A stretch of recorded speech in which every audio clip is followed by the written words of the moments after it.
Welcome to a new Out of the Park 25 save. I'm going to be doing the Kansas City Royals in the late 70s.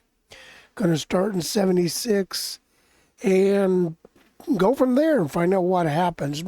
But this is a setup episode. We're going to talk about why are we doing that? Why am I doing this save? 1954, Philadelphia A's moved to Kansas City. And you can see they weren't a good team. They didn't really win a lot of games. They didn't even finish over 500. Didn't even finish 500. But in 1961, Charlie Finley bought the A's and he immediately began wanting to move the team. He wanted to move them first to Dallas and move them here, move them there. And at the end of 67, the American League finally agreed the A's were going to go to Oakland. And this was after the Kansas City area had already passed a bond to build a new stadium. And that made this guy right here mad, which wouldn't matter, except he was a U.S. senator by the name of Stuart Symington. And he started to threaten baseball's antitrust suit. Well, that got baseball mad, kind of worried. So they said, all right, fine, Kansas City. We'll give Missouri and Kansas City an expansion team. And so in 68, it was agreed that the American League would add the Royals in Kansas City, the Seattle Pilots, and the National League to keep up would add the San Diego Padres and the Montreal Expos.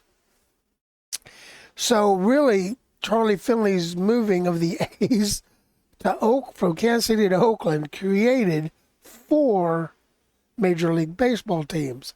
And they were scheduled to begin play in 1971.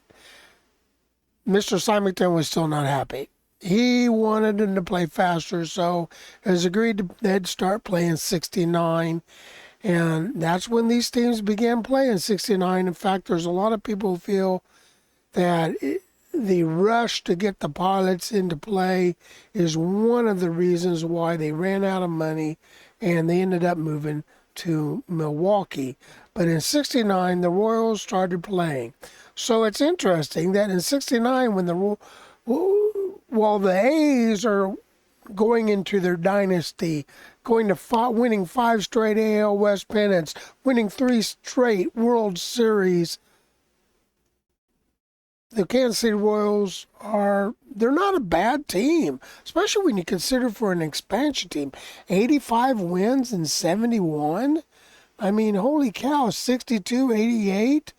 I mean, in 75, they won 91 games.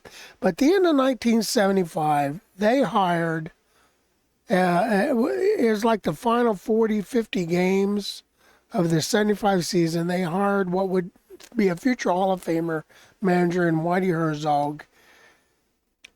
And then they went on a tear. 76, 77, and 78, 3 straight years, they won the American League American League West. Oops. In the 1976 American League Championship game, they would go to game. It was the best 3 out of 5 back then. It'd go into the final game 5 in New York, and then the top of the 8th, George Brett would hit a 3-run home run to tie the game at 6, and an 8-year-old little boy who was rooting for the Royals just was so happy. Bottom of the 9th, the Royals bring in a new relief pitcher. Not a new, he was their closer. But he was new, pitching in the game.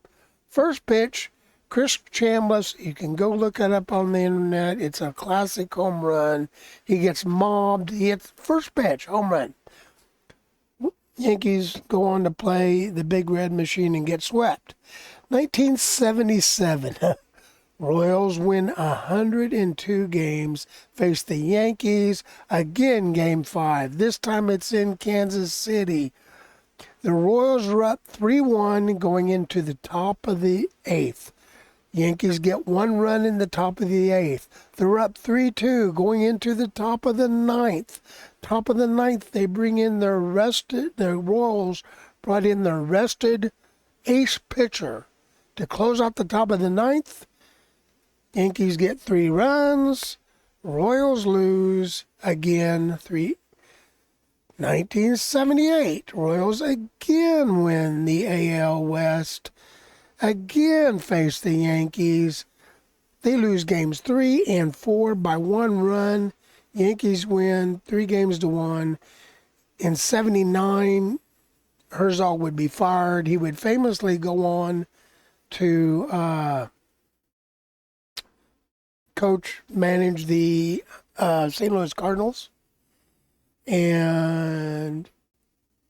But this Yankee-Royal rivalry is one of the great rivalries. Probably you don't know it if you are not a Royal fan or you weren't born and watched this era, but it's one of the great baseball rivalries of all time. So, we're taking over the 1976 Kansas City Royals, and the goal of this save is we're going to play at least 76, 77, 78, and 79. The goal is to win a World Series. After that, I may continue on with this save, or I kind of have an idea of moving with Whitey Herzog to take over the Kansas City Royals, or not the Kansas City Royals, but moving over with Whitey Herzog to take over the St. Louis Cardinals. Now, whether it would be part of this save, or do I start a new save with, from 82 when he really took over the Cardinals, I don't know. We'll find out. We'll find out what we do. And, hey, maybe you can, when we get closer to that date, you can post a comment and make a vote and see what you say. But that's it. This is episode 0. Just want to set the guidelines of what the save is, why we're doing it. Next episode, we'll go over my game settings and look at some of the details. Well, you know what? How much time have I been here? This is only 7 minutes. Let's go on and look at the game settings and how I have set this game up. Okay, a lot of this, I use the 20 to 80. Out of the park really doesn't, the game system really does not use the 20 to 80 scale, but it's what a lot of, hope you didn't hear that. My computer just dinged at me. Anyway, it's what a lot of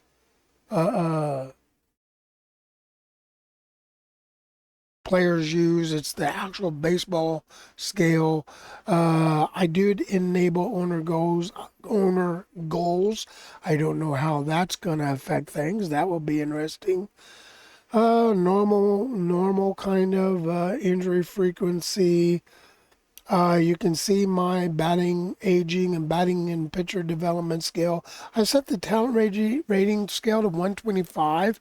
That's going to be interesting to me. That means I like that. Okay, I don't know. Will George Brett be George Brett? I don't know. It takes away some of the hindsight that I really like. Trading is harder. I don't use hard mode. I could use hard mode. I'm going to not use the reputation system. It was broke when it first came out. They fixed it. I just don't like it. Player evaluations. This one different people have different viewpoints, and I really don't know what to do with it. This is where I've kept it because I think it's fair. It's kind of the way I look at players. I look at the ratings, I consider the ratings, and that really has the most weight. But hey, stats are, they're just about as important. And then 2 years ago, who cares? What you do, This is what have you done for me lately. This is an era due to the era I kept it traditional, not sabermetric, because sabermetrics was just being invented at this time.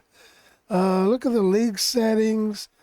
It's interesting. I wanted to start this save in 75 because Herzog started at the end of 75. The problem I had is at the end of 75, it was still uh, the reserve, I don't know if I could find where it's at, but it was still the reserve clause era. And so there's some question of when it switches from 75 to 76. I've heard some say it does okay because free agency starts after 76. They actually signed the first collective bargaining agreement that gave a form of free agency in July of 76. And there's some that say, well, OOTP can't handle it and it messes it up. Others say, yeah, it can. I'm not sure. So I said, you know what? His first full season was 76. We'll go to 76 and we'll see what happens. But you can kind of see here how I've got things set up. I'm going to save the game real quick, and when we come back, it will be episode 1, and we will go over the 1976 Kansas City Royals.